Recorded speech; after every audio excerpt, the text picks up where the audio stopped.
por teléfono a Luis y lo invité. Por ahí quedaron un poco en el sentimiento de hace muchos años, por no decir décadas, cuando desde esta institución, hoy funciona el CPA número 1, hace muchos años, e igualmente con alguna actividad cotidiana, la Fundación Futuro de Bolívar, fuimos pioneros con un montón de integrantes y bolivarenses de aquel primer monumento a los excombatientes de Malvinas que se encuentra en la Plaza Central de Bolívar, donde es muy seguro que Luis se acordará aquella jornada histórica, que creo que era una noche de velas encendidas, donde a lo mejor Susana también a lo mejor lo recordará en Bolívar, que fue algo muy emocionante para todo el pueblo de Bolívar, podríamos decir. Si bien hoy hay 2, 3, 4, 5 lugares que recuerdan el conflicto bélico de aquel momento, creo que todo suma y nunca tenemos que olvidar esa instancia que pasamos en el año 1982. Pero eso lo charlaba los otros días con la profesora Zulma Albanese, que fue una de las pioneras en aquel momento de ese monumento. Por ahí los que pintan canas, como en el caso mío, se acordará que esa plaza central tenía unos pinitos abajo que uno bajaba los escalones y ahí se convirtió en el monumento que en el día de hoy sigue estando. Está ese, está el que está contiguo a lo que es el estadio municipal, hay otro que también recuerda a los combatientes o a las distintas situaciones vividas en ese momento en lo que es en Barrio Los Orzales.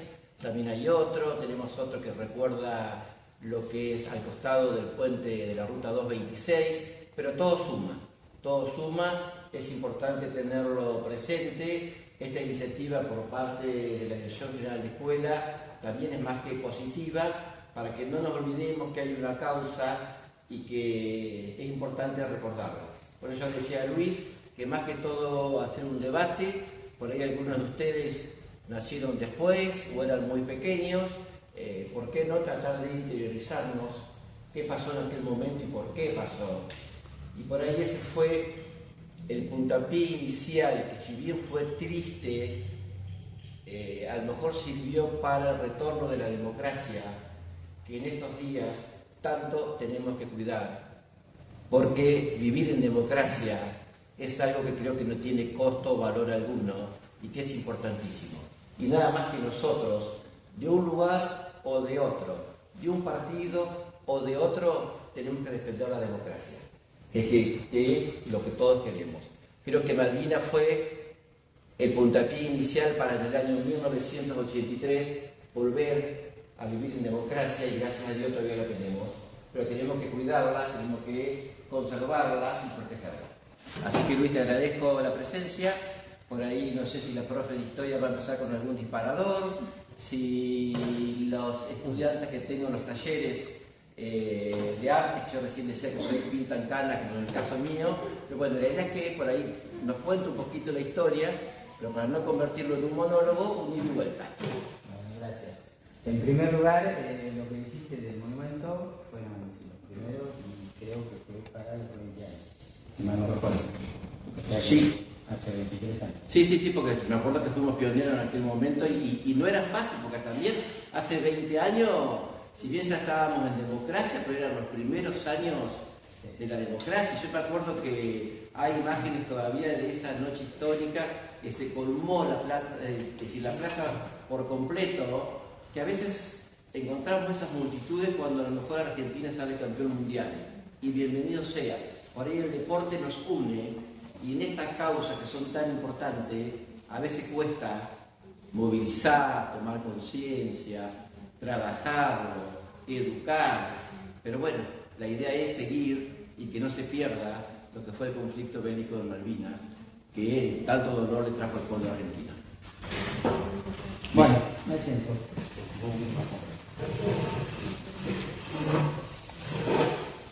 Bueno, buenas noches, yo soy Jorge Luis Burrioni, muchos me conocen, pero acá veo gente muy joven, así que seguramente me pueden dar revista, pero bueno.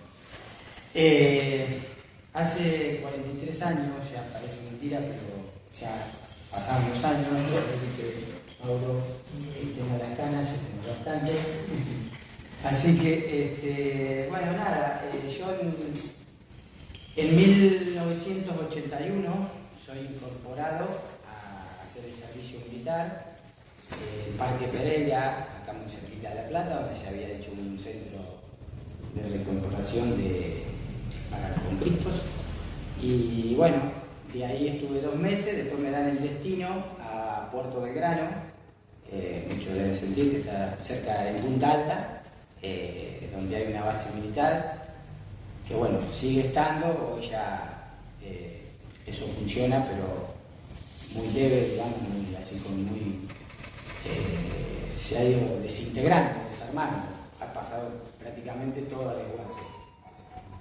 Pero bueno, ahí fue el destino, yo voy a una compañía que era ingenieros anfibios, más o menos eran unos 100 soldados, y ahí la compañía se especializaba en todo lo que era explosivos.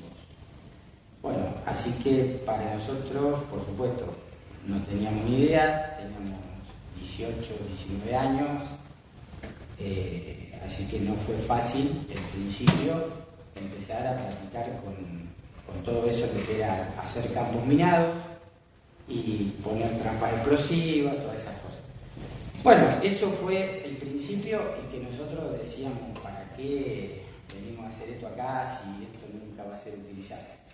Pero bueno, pasaron 10 meses y eso lo tuvimos que hacer.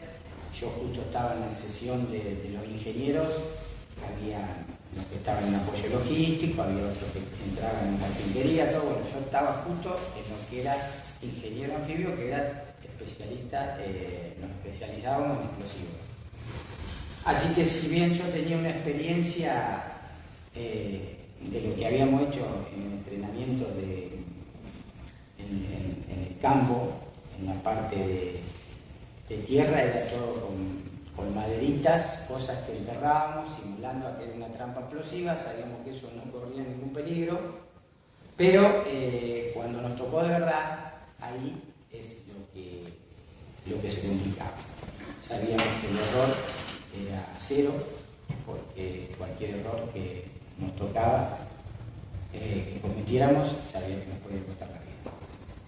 Bueno, por acá quiero hacer una pausa y quisiera, mejor empezamos, si alguien quiere preguntar, seguramente sí, pero bueno, yo no fui el primero que fui a Malvinas, o sea, cuando se tomaron las Malvinas, que fue el 2 de abril, no me tocó a mí, yo llegué el 10 de abril, y bueno, ahí empieza nuestro trabajo. O sea, mi trabajo en sí, en Malvinas, fue hacer los campos minados y poner las trampas explosivas. Las trampas explosivas, para que tengan una idea, se llaman minas antipersonales, que era un tamaño de una latita de atún, una cosita así chatita, que era un material plástico con una tapita roja, con un detonador electrónico, que eso donde se colocaba, con el sable bayoneta se ponía en el suelo, se tapaba un poquito, se hacía un pocito así leve, y se tapaba un poco con el mismo pasto, y se le sacaba el seguro. Eso ya quedaba activado, y de ahí, bueno, con solamente 7 kilos que se le apoyaran encima, ya la trampa explotaba. ¿Eso para qué se usaba? Porque no es el caso de que si vienen 200 personas caminando, las 200 personas las van a pisar. No es así, pero capaz que de las 200 personas la pisan 10, y de las 10 después son 30, porque al herido, puede ser que esté fallecido, puede quedar herido, pero se precisan 20 personas más o 30. Entonces es para alertar y a su vez para ir quitando gente del camino. Bueno, Perdón, por ahí brevemente para ir, no sé si evalúan la situación y lo más mayores ayúdenme. La edad de él en aquel momento era la edad de la mayoría de ustedes que están haciendo el profesorado hoy de música. Y piensen que llega con una mentalidad que tenía que tener de lo que está contando, que no es fácil para algún ser humano como cualquiera de nosotros. Él estaba contando que sabía que estaba poniendo algo que podía morir alguien. Llévenlo, o traigámoslo a la realidad de hoy. la edad de ustedes, donde si hoy pensamos que tenemos que hacer eso, no sé si nos entra o salimos corriendo. Cuando no tuvieron la opción de elegir, voy o no voy. Ese es otro tema. Nadie les preguntó, porque en una charla que dio acá en el partido Víctor Lanzoni, dice: yo cuestiono la heroicidad de los chicos, porque si bien ellos fueron a regalar su vida y demás, nadie le dijo, vos tenés ganas, vamos, habrá que ir. No, o ellos, no salió de ellos porque no sabían los términos del conflicto, conocían algo pero no todo, y te cargan en un avión o en un... conozco Puerto Belgrano, tengo familiares que trabajaban ahí. Sí, o en barco, pero... O barco, pero vos vas y me imagino eso es lo que tendría. O será por ahí no lo dimensionan. Lograron ponerse en lo que yo dije, que en el lugar de ustedes, como si hoy a la noche nos convocan a todos y no sabemos a dónde vamos. 18, 19 años, 20 lo sumo. Iban cantando.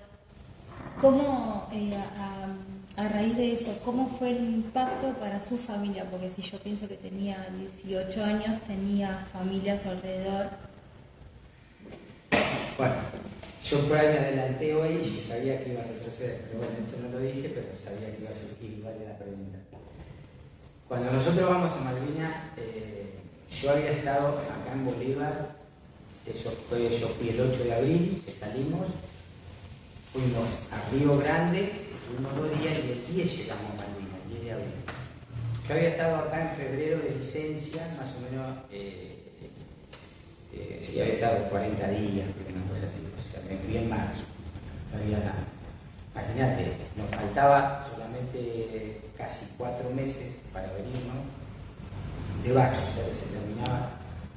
Y bueno, y un buen día, o sea, el 2 de abril nos explotamos, sabiendo que se toman las Malvinas, que se han recuperado, con una alegría inmensa, porque bueno, siempre dijimos que las Malvinas eran Argentina, que ya hacía casi 150 años que tenían los ingleses, pero bueno. Entonces, bueno, a lo que voy, vamos, ese día no pasó nada el 2 de abril, pero después, cuando ya nos íbamos, que nos empezamos el día 5 o 6, nos empezamos a alistar, a formar, a organizar todos los equipos y todo. Bueno, nosotros sabíamos que íbamos al sur, pero no sabíamos que íbamos a Malvinas. O sea, nos habían dicho que íbamos al sur por reservas, por si pasaba algo. Pero bueno, nosotros no pudimos, no alcanzamos a hablar. Muchos dijimos que no íbamos al sur, pero yo escribí una carta diciéndole a mis familiares, a mis viejos, que íbamos al sur, como de campaña que se llama. O sea, no teníamos.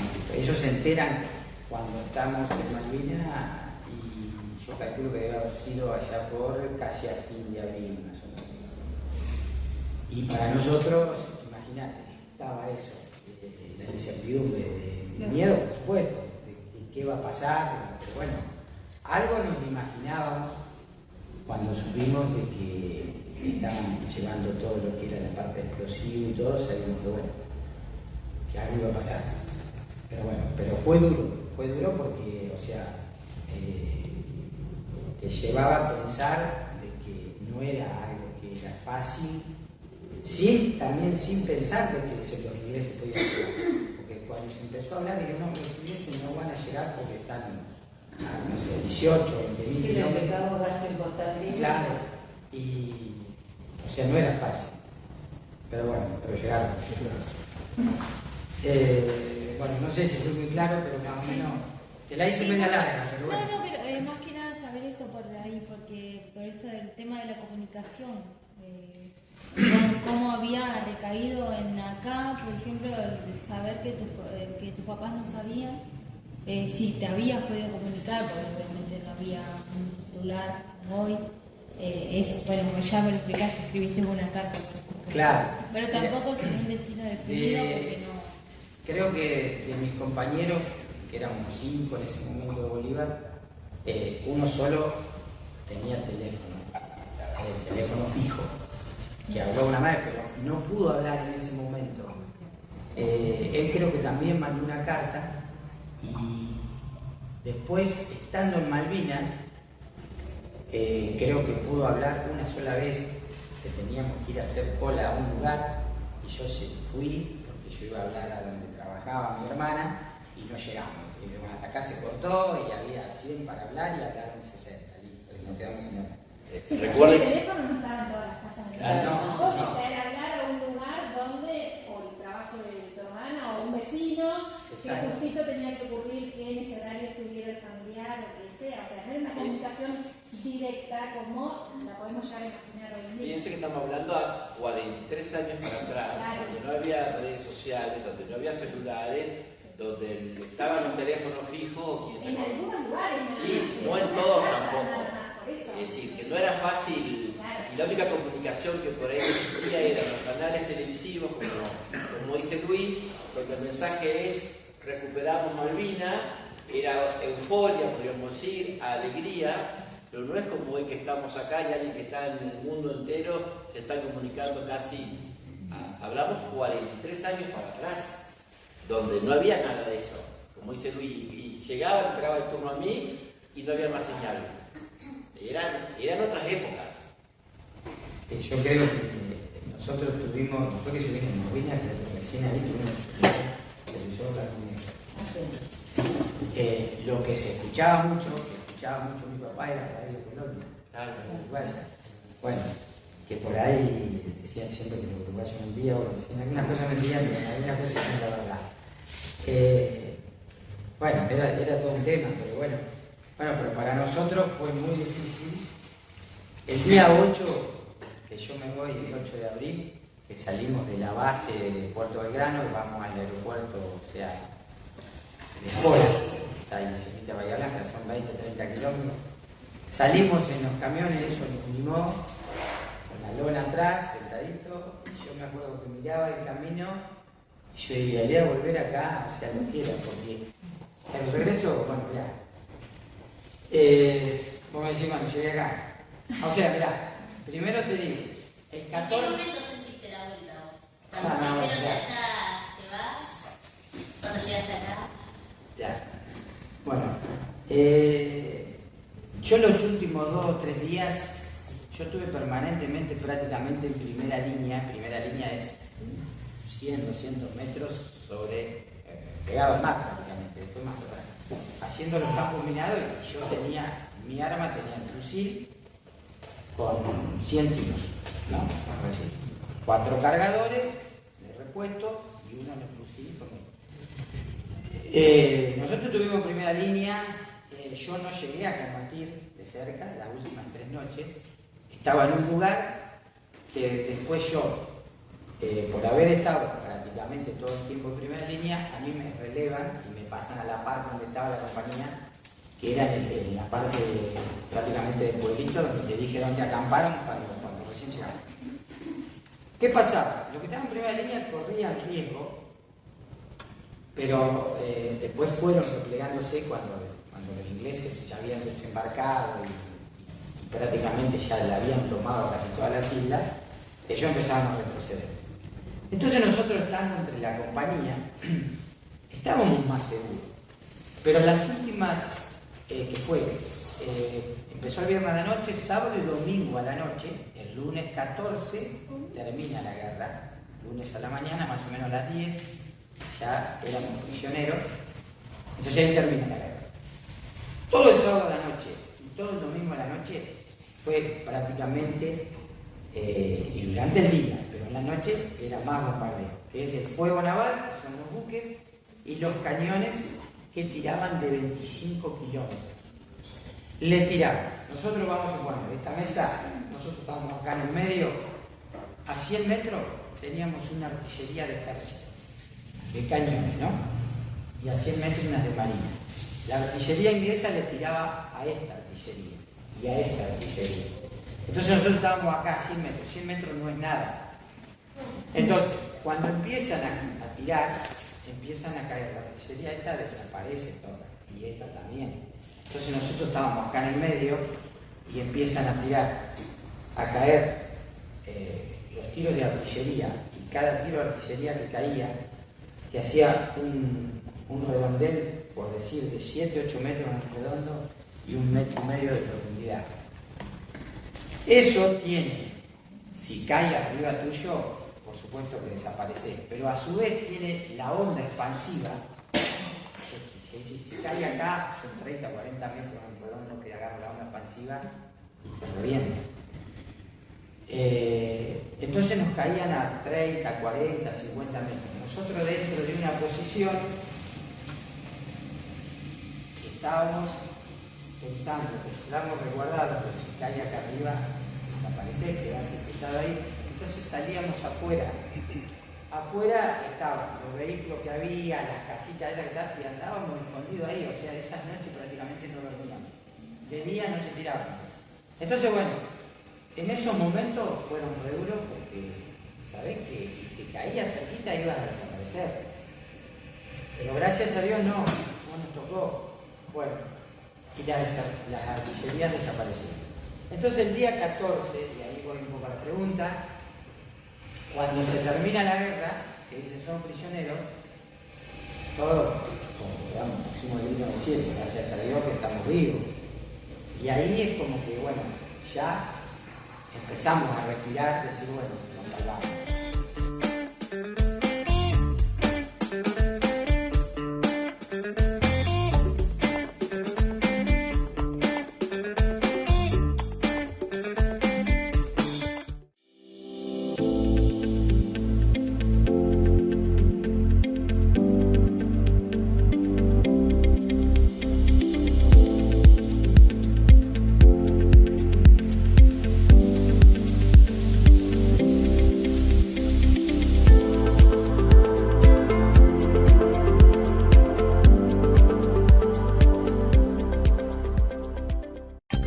La COPE, todos los miércoles y sábados de junio, 30% de reintegro en frutas y hortalizas, pagando con la aplicación Mi COPE.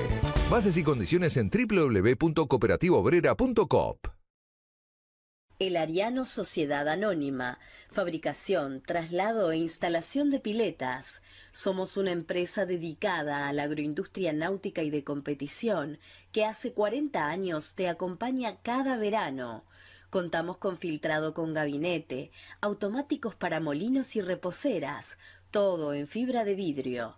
Estamos en Ruta Nacional 5, kilómetro 263, teléfonos 02317 4711 71 y 02317 43 31 55. Búscanos en Facebook e Instagram como El Ariano Piletas de Natación. Disfruta del verano con piletas de El Ariano. Rubén Aires, profesor de educación física. La experiencia de más de 30 años y la misma pasión por el fitness. Te brinda un espacio distinto, con la alegría de Zumba, Tabata y el bienestar del stretching. Conseguí la armonía en tus entrenamientos en Avenida Lavalle 265.